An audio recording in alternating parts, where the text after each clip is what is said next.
இந்த கோசப்பழத்து தோலை வச்சு இன்னைக்கு சுவையான சட்னி செய்ய போகிறோம். வாங்க எப்படின்னு பார்க்கலாம். அப்படியே மறக்காமல் ஒரு லைக் போட்டுருங்கப்பா. மரச்ச எண்ணெய் ஊற்றிக்கலாம்.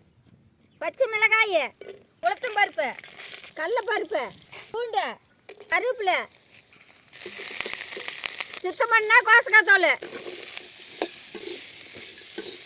தேங்காய் கொஞ்சம் போட்டுக்கலாம், கொத்தமல்லி தழை, புளியோர் சோளை போட்டுக்கலாம், கல் உப்பு. இதே மாதிரியே அழகான பட்டு புடவை வேணும்னா கீழே இருக்கிற நம்பருக்கு மெசேஜ் பண்ணுங்கப்பா. இந்த சீலை உங்கள் வீட்டுக்கு வந்ததுக்கு அப்புறம் கூட காசு கொடுங்கப்பா. எல்லாம் நல்லா வணங்கிச்சு. இனிமேல் ஆற வச்சு போய் சட்னி ஆட்டிக்கலாம். தண்ணி கொஞ்சம் தெளிச்சிக்கலாம்.